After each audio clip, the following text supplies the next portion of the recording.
An opportunity now in Cleveland with a quarterback situation that, honestly, he can come out of and win the job. I think he'll do well. I really do. I think the kid works really hard. I think he loves the game of ball. And when it comes down to it, if you have a guy like that loves the game, obviously grown up around it his whole life, I think he'll be successful. He has a tremendous luxury to change plays at the line of scrimmage and what he sees. But you got to take into account that this kid has started every game in his high school career. This kid has started every game in his college career but one. He's seen a lot of football. So it's not too many complex defenses that you could throw at him that he hadn't seen. He's seen all of them. What happened behind the scenes in Miami last week left NFL scouts, general managers, and team owners completely shocked. Shedeur Sanders put on a performance that was so sharp, so precise, that even the most experienced talent evaluators, people who've been doing this for decades, are now second-guessing everything they thought they knew about quarterback play. The buzz started quietly on Tuesday. By Friday, it was all anyone in football circles could talk about. And now it makes total sense why Deion Sanders has been so confident about his son's NFL future. What you're about to hear could seriously shift the way you see the 2025 NFL Draft. But before getting into the details of that private session, take a second to think about this. How many times have we seen quarterbacks hyped up only to fall apart under real pressure? How often do college stars shine in the NCAA but fold when they step into the NFL's high-stakes environment? The league's history is full of QBs who looked unstoppable in college but couldn't cut it at the next level. That's exactly why what Shedeur did last week is so unbelievable. This wasn't a flashy highlight reel against weak college defenses. It wasn't a carefully edited clip designed to go viral. This was a real, high-stakes NFL-style workout, with all the pressure you can imagine. Here's what we know. About 3 weeks ago, word started to get around that Shedeur had scheduled a private workout in Miami. But this wasn't just any workout. It took place at a top-tier training facility, the kind of place where legends like Tom Brady and Aaron Rodgers go during the offseason to sharpen their skills. It's a spot known for its privacy and intensity, far away from media noise. But here's where things got really serious. Shedeur didn't just bring in a few position coaches or local scouts. He invited the big names, the harshest critics. These were evaluators who don't get impressed by flashy stats or famous families. Think former NFL defensive coordinators who've built entire careers on shutting down elite QBs. Think scouts who've analyzed everyone from Peyton Manning to Patrick Mahomes. And they all showed up. Every one of them. Inside the facility, the vibe was intense. 15 NFL decision makers, execs, scouts, and coaches were spread across the field. Clipboards out, stopwatches ticking, no smiles, no reactions. Just stone-faced pros who don't hand out compliments lightly. Then Shedeur walked onto the field. No hype, no background music, no cameras trying to catch a viral moment. Just him, carrying the weight of his family name and the hopes of Colorado fans everywhere. The place went silent. And what followed? That's when everything changed. I think he's done a great job. He's a super nice kid. Those guys, the people I work with that interview him and stuff, he's a great guy. He's just got to, he's got to kind of put himself under the radar and work every day, which he seems to be doing. The first drill looked pretty basic on the surface. 40-yard throws to stationary targets. Seems simple, right? Not exactly. These weren't college-level wideouts standing out there. They brought in former NFL receivers, guys who really understand how to create separation and run routes with pro-level precision. These are the kinds of receivers who can truly expose whether a quarterback has what it takes or not. Shedeur steps up to the line. First throw. Absolute laser. 40 yards, fast and clean. Tight spiral, right on target. Hits the receiver perfectly in stride. Scouts glance at each other, but no reactions yet. They've seen strong arms before. Then comes the second throw. Still 40 yards, but now it's a comeback route. Way more challenging. The timing has to be spot on. The throw needs to be out before the receiver even makes his cut. Shedeur doesn't just hit the pass. He reads it ahead of time, releasing the ball before the receiver even turns. When the ball lands right in the receiver's chest, just as he comes out of the break, even some of the veteran coaches are caught off guard. One scout literally drops his clipboard. And that was just the warm-up. The real challenge came next. Game simulation. Imagine this. A mock defense made up of former NFL players. Not fringe guys, but legit starters from just a couple of seasons ago. These defenders know how to bait quarterbacks, disguise their coverage, and turn up the pressure. Here's the setup. 2-minute drill, down 6 points, 85 yards to go, no timeouts. It's the kind of pressure that usually breaks college quarterbacks and separates the real ones from the hype. Shedeur lines up under center. The defense shows one look, but you can tell something's coming. There's a shift about to happen. Classic disguise to force confusion. As soon as the ball is snapped, the coverage rotates, just like expected. Most young QBs would freeze, panic, or try to force something risky, but not Shedeur. He steps up into the pocket with the kind of calm you see from seasoned pros. Eyes downfield the entire time. Then, he sees it. A tiny window, open for maybe half a second. A slot receiver breaking on a dig route, the linebacker trailing just behind. That window is so tight most college QBs wouldn't even attempt it. But Shedeur doesn't hesitate. He fires a strike right between two defenders, hitting his receiver in perfect stride. The linebacker stops mid-step, stunned. The safety trying to rotate over just shakes his head, like he can't believe what he just saw. The scouts lean in. They know they're watching something rare. And the best part?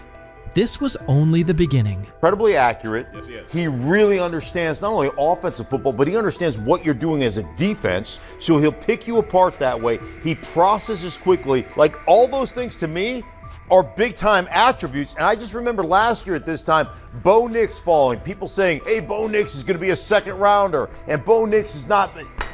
By the way, that guy was one of the best. But now they can't have him. The same people responsible for his slide in the draft are the ones scrambling.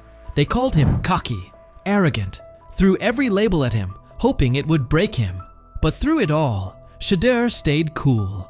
He didn't let the noise shake him or throw him off course. His mindset never wavered. He knew exactly what he brought to the table, and no amount of criticism was going to change that. Instead of folding under the pressure, he locked in even more. Their doubt didn't shake him. It fueled him, because deep down, he knew that what he showed on that field wasn't some lucky moment. It was real. It was proof of who he is and what he's capable of becoming. And now, those same scouts are left second-guessing everything.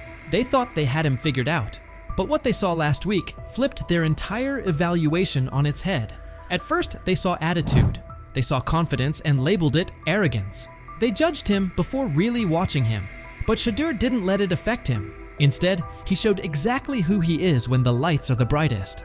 And now those same scouts, the ones who once questioned if he had what it takes, are sitting in silence, unsure of what they just witnessed. His performance is making waves, and suddenly their early opinions are starting to look shaky. They didn't just see a strong-armed college quarterback out there. They saw a leader, calm, smart, in total control. The more his confidence grows, the better he gets. And now, they're starting to realize they might have missed something big. What they once brushed off as ego now looks more like confidence that can't be rattled. And his ability to shine under pressure is forcing a lot of people to rethink how they evaluate talent. Every day that passes, the question gets louder. How long can they keep ignoring the guy they once dismissed? Have we ever seen a quarterback flip the narrative like Shedeur Sanders just did? How often do players get counted out because of assumptions or snap judgments? How many times is confidence mistaken for arrogance? And how much potential gets overlooked because of it? Maybe this is that turning point. Maybe those very traits we criticize in young players are actually the ones that turn them into something great. What if Shedeur is exactly the kind of quarterback the league's been missing? What if we're watching the start of something special? So what do you think? Could Shedeur Sanders be the real deal? And what kind of impact will his rise have on the 2025 NFL Draft? Was out there, I talked to Denzel Ward, Yeah. I talked to some, but I can't say the name. But anyway, I done talked to some people. He looked different. There's a difference when that young bull is out there spinning that ball. You hear me? Mm-hmm. Difference. I'm talking about football. I ain't talking about no media and all that hoopla and all them, on Twitter, they putting up the numbers. Some he with 10 for 12 for 2 touchdowns. I'm talking about when he's at the helm, he looks different. Whether he's going with the first team, second team, or third team. It don't matter. From being buried on the depth chart as a fourth stringer to suddenly becoming a standout on the second team, Shedeur Sanders just pulled off the most impressive quarterback comeback since Tom Brady made the world believe he wasn't finished at 40. What is it going to take for you to just buy in to Shedeur Sanders when players all around him are telling you how different he looks, how good he looked, how he just has that aura to him? Because it seems like all the players that are around Shedeur Sanders have nothing but great things to say about him and love him. Because again, he clearly just looks different than the rest of the competition that we've seen. And like I said, the last time I've seen guys go for or, say things about a certain player like that, it was Baker Mayfield. So could 12 be that guy? How long until we see 12? Because I feel like it's just a matter of... The same haters who were cheering when he got dropped to 4th string are now scrambling for excuses faster than a glitchy Wi-Fi during the Super Bowl. Get ready, because this isn't just a step up on the depth chart. It's a serious reality check that's got the critics choking on their own words with a big helping of humble pie. Being said, I see some balls coming out of Shedeur Sanders at that game, and I'm like, kind of looks like a guy. Yeah, I'm ready. He can sling it. I see him, some of the veterans, how they talk to him, mic'd up, see what he's doing in the community. Yep. Talk about Njoku there? Njoku, Mike Napier. Once you see, different little interactions and things like that, I know he has the talent. We'll see. It'll be a competition that usually brings the best out of guys, especially young guys. So I'm interested to see how that quarterback situation. I've heard he's been outstanding. The Cleveland Browns training camp just turned into the most talked about event in town. All thanks to Shedeur Sanders, who took his spot as 4th string and used it as motivation for one of the most impressive rises the NFL has seen in years. While everyone was busy counting him out and calling his career dead, Sanders was quietly putting together a performance so good that coaches are saying they haven't witnessed anything like it in the last 15 years. Drafted in the 5th round, all that means nothing when it's time to play football and that whistle blows. He looks different than the rest of the competition. That's what I heard. And I'm talking from a, not Brother Ward, I'm just talking about from sources that's in that room, that's on that field, that's playing the sport. Man, come on, man. Yep, coaches with decades of experience are honestly scratching their heads, trying to figure out how someone goes from being a practice squad afterthought to seriously competing for a starting spot in just a few weeks. Thing is, they never planned on taking him. The problem is, like Ocho Cinco said, you got somebody that has endeared himself to the locker room. And guess what? The difference between him and Tim Tebow, the biggest one, is he can play. He can throw the ball. Tim Tebow running around being an H-back, he can throw the ball. And he's done everything he needs to do. He ain't saying nothing. He ain't rocking the boat. He ain't mad about the reps. He ain't mad about none of that. All the people out there want to see is this, like Tyvis said earlier. We want to see what he can do with Jerry Jeudy. That's it. I want to see what he can do with David Njoku. I want to see him with Junkins. I want to see him with the first running backs. If you are cooking, if you are beating down the doors with the 3s and 4s, guess what? You deserve more. That was a bar. It rhymed. It was. Remember when Mary Kay Cabot dropped that bombshell report saying Shedeur Sanders was the 4th string quarterback? The internet blew up faster than a Michael Bay explosion.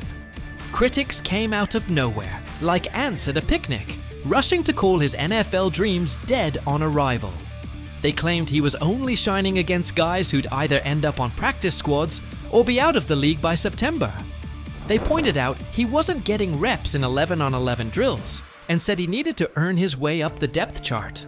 Dude, listen, the guy, all I can say is that he goes where the ball's supposed to go and it looks the way it's supposed to look.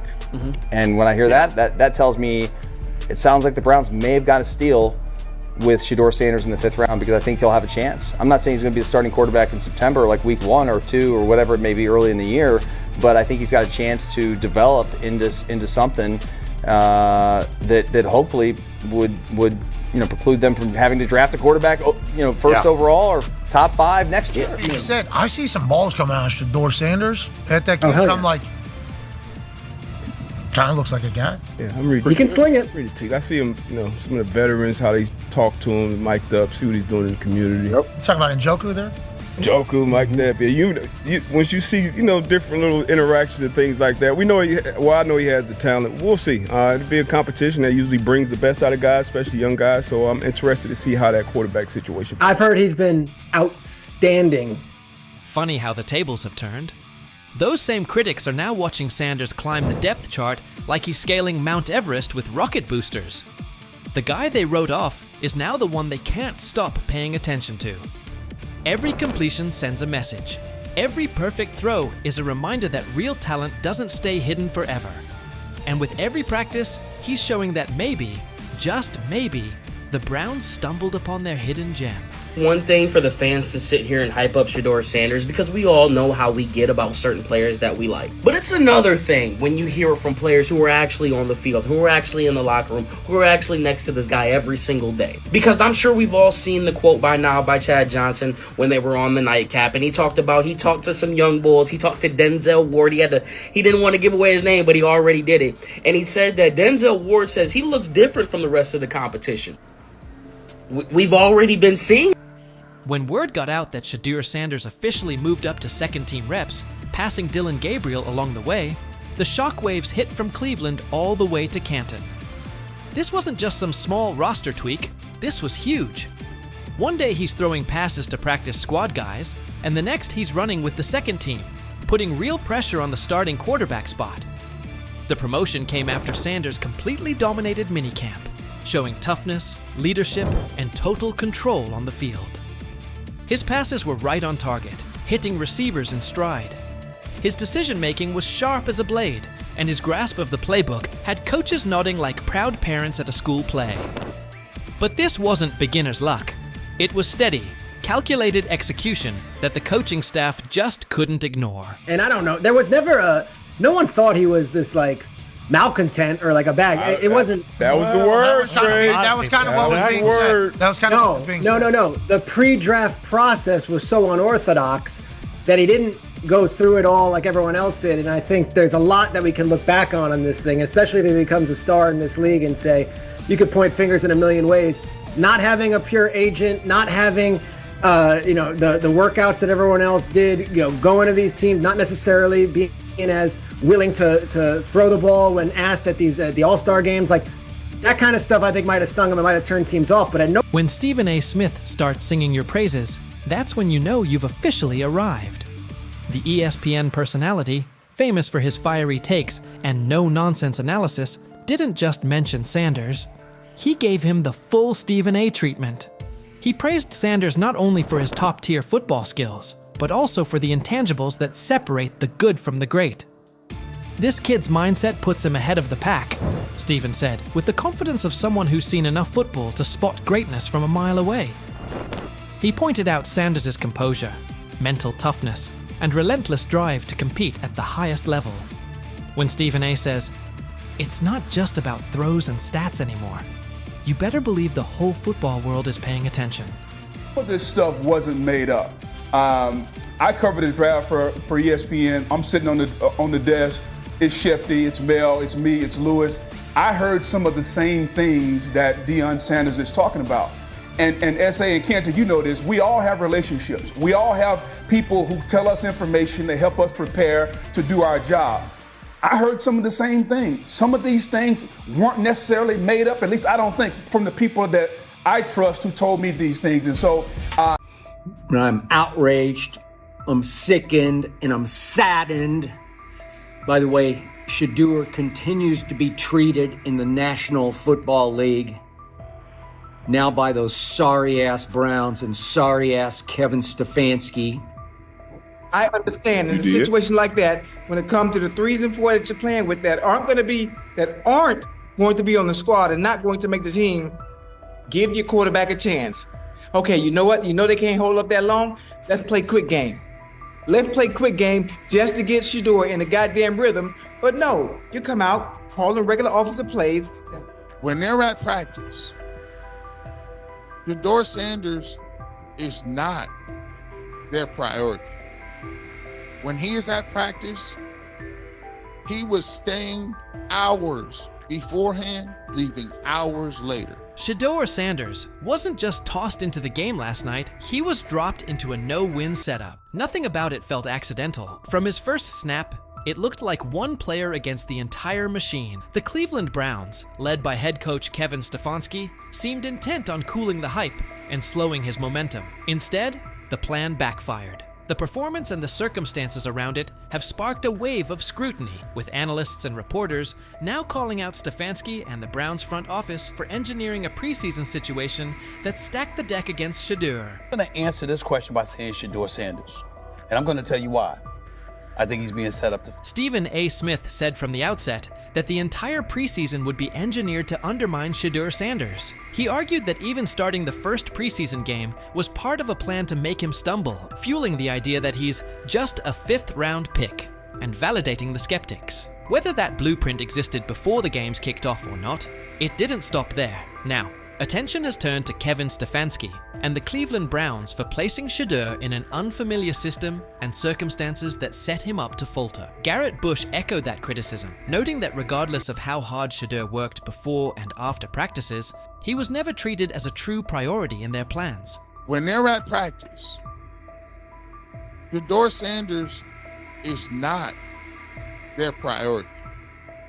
When he is at practice, he was staying hours beforehand, leaving hours later. Kevin Stefanski doubled down, saying his group was executing and placing the responsibility squarely on Shedeur Sanders for the miscues. When pressed on whether having Shedeur work all week with 3rd and 4th team units contributed to the mistakes, Stefanski wouldn't budge. Rather than acknowledge that first team reps might have better prepared a rookie, he waved off the idea and reiterated that his job is to develop young players. But what kind of development plan withholds meaningful snaps with starters, then drops a promising prospect into live action and expects him to run concepts he's never practiced with them? All of our players, Mary Kay, there's things that we can do better, and there's some good moments out there, but that's what our job as coaches, to develop. Skip Bayless weighed in as well, blasting the Cleveland Browns for their handling of Shedeur Sanders and calling it just about the worst approach imaginable. He said the issues fit a troubling pattern under Kevin Stefanski, with Sanders repeatedly mishandled instead of developed. In Bayless's view, this wasn't a one-off mistake. Sanders hasn't been given real opportunities or meaningful support. That treatment has only increased the pressure and made it even harder for him to succeed. I'm outraged, I'm sickened, and I'm saddened.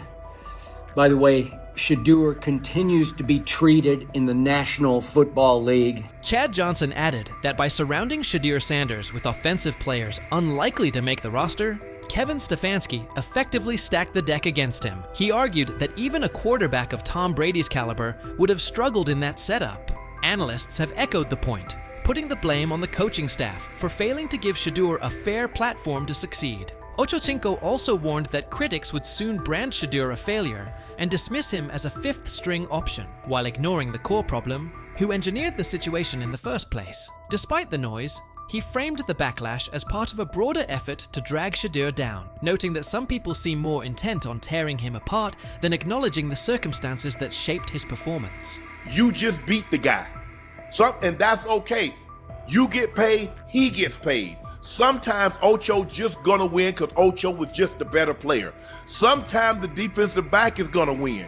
He wins some, you win more than you lose. Right. Despite the noise, Shedeur Sanders never criticized head coach Kevin Stefanski or anyone else. He put the outcome on himself and focused on what he could control. He acknowledged there was plenty to clean up and committed to doing the work. He framed it as a learning opportunity, refusing to let one preseason outing define him. Like a veteran, he owned the mistakes, recognizing he needed better eye discipline on those designed runs and smarter decisions to keep the offense on schedule. He even took responsibility for every sack, stating they were on him. The response was measured and mature, reflecting his grasp of the position and his readiness to improve. No, I gotta watch the film, honestly. I can't say what it was. It's definitely a different place where I could got my eyes in better spots and got to the progressions quicker and regardless of anything, so all those sacks, they definitely on me. How long can Shedeur Sanders keep absorbing the blame on his own? How long before the decision makers who've steered this process either stand up for him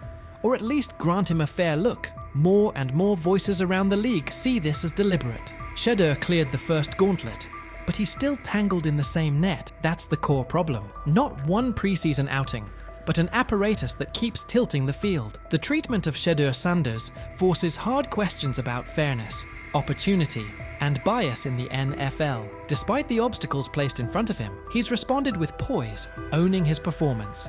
identifying areas to improve, and committing to growth. But the larger issue isn't his willingness to learn, it's the structure around him that keeps narrowing his margin for success. His experience with the Browns, being dropped into situations where failure felt pre-written, points to deeper systemic habits. Young players, especially those who don't fit a preferred narrative, get boxed in, judged early, and developed late. This isn't only one quarterback story, it mirrors what countless prospects face when perception, politics, or preconceived roles outweigh on-field evaluation. As analysts and commentators continue to spotlight what's happening, it's clear the conversation about Shedeur Sanders has moved beyond a single depth chart debate. It's about dismantling baked-in biases and delivering a truly even playing field. Shedeur's resilience is real and admirable. The unanswered question is whether the system will evolve fast enough to let players like him do more than survive so they can finally thrive. What do you think?